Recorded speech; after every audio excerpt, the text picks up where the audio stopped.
Look at that, translucent, like old parchment. You can see every blue vein. You spend your whole life assuming you are exactly the same person you were at 30 or 40, and then, suddenly, you run aground on the fact that you are old. It doesn't announce itself with trumpets. It creeps in. It sneaks up on you down the high street when someone looks right through you, as if you've simply faded into the pavement.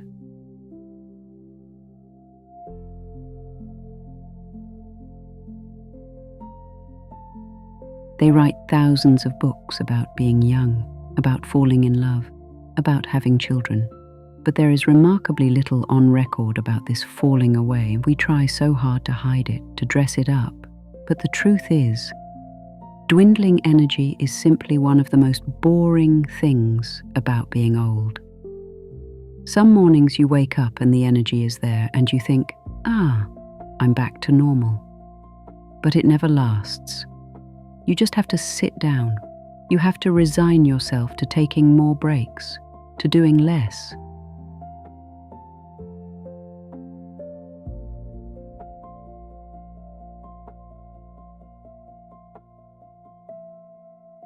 It's the suddenness of it all that catches the breath. Life changes in the ordinary instant. You sit down to dinner, and then someone is gone. When the night gets this heavy, the house fills up, not with sounds, but with absences. You try to be rational. When the grief comes, you think you'll be wailing, inconsolable. But grief, when it comes, is nothing like we expect it to be. Mostly, you just become a cool customer. You sort the paperwork, you put the kettle on, you nod to the neighbors.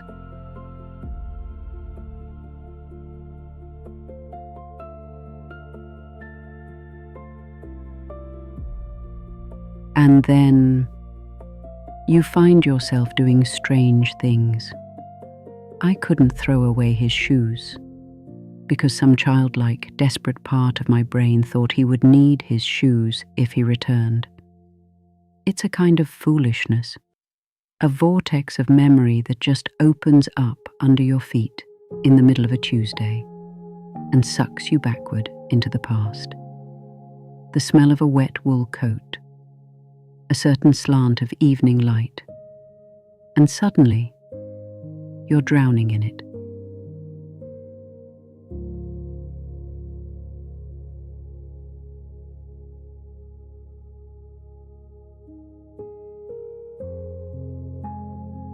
People ask if I have regrets. They assume an old woman sitting alone by a fire must look back over a landscape thoroughly pockmarked with regrets. The roads not taken, the words not said, the selfishness, the laziness, the innumerable ways in which one falls short of one's own ideals.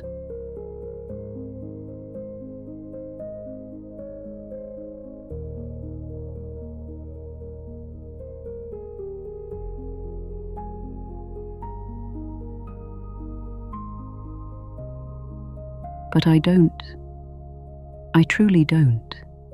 Digging about in past guilts is such a useless occupation for the very old, given that one can do so little about them now. I have reached a stage where one simply hopes to be forgiven, so that we can concentrate entirely on how to get through the present. There is a quietness that comes eventually, a clearing of the smoke.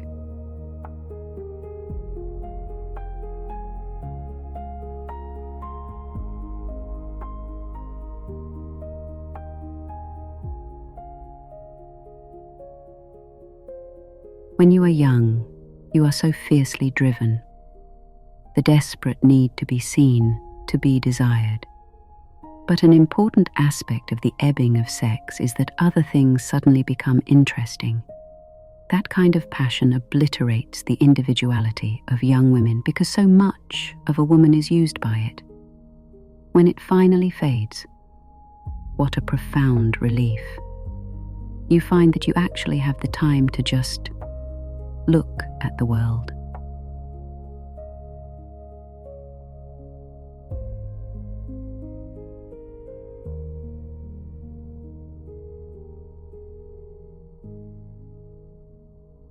I bought a tree fern last year. I know perfectly well I shall never live to see it become a towering tree, but I underestimated the pleasure of just watching it be a fern, watching it uncoil its little green fronds in the damp earth. It was worth buying.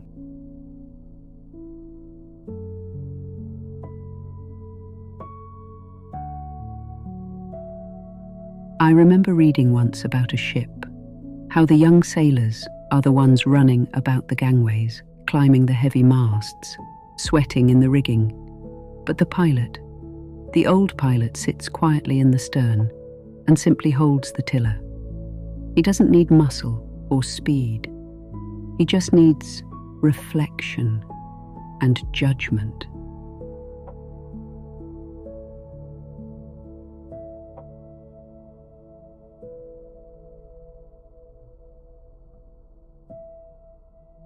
There is a peace in sitting in the stern, in watching the young ones rush about. Sometimes it's easy to slide into a dreary pessimism when your knees hurt and your friends are dying. But then you watch the young and you realize we are not just dots at the end of thin black lines, projecting into nothingness. We are parts of the broad, many-colored river, teeming with beginnings, ripenings, decayings, and new beginnings. We are still parts of the river.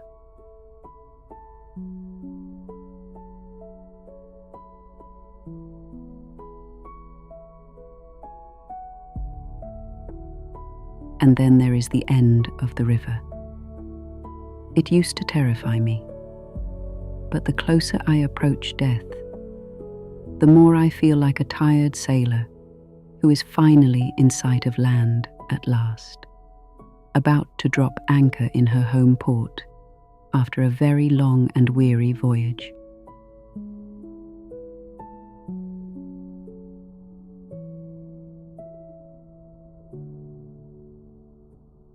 When the young die, it is a violence, like a green apple plucked with difficulty from the tree. But when you are old, it is the result of ripeness. The apple mellows, and it simply falls of its own accord.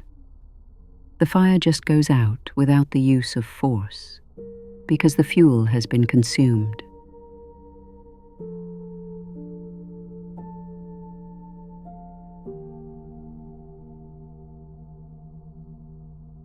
It is still shocking, mind you. The mind struggles with it. The difference between being here, breathing this air, feeling this fire, and non-being is so abrupt and so vast that it remains deeply shocking, even though it happens to every living thing. What dies isn't the value of a life, but just this worn-out container of the self, together with the self-awareness of itself. It just goes away into nothingness.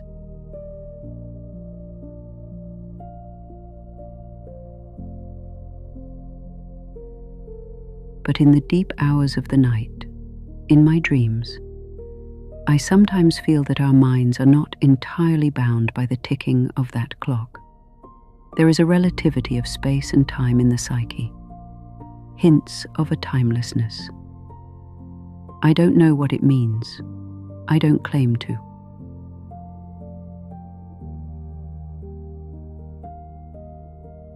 And perhaps we don't need to know. We are just part of the innumerable swarm of selves that preceded us, adding our own invisible little grains of sand to the earth, leaving behind whatever useful or detrimental contributions we made.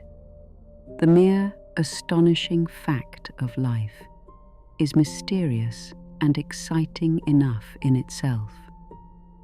It doesn't need fairy tales.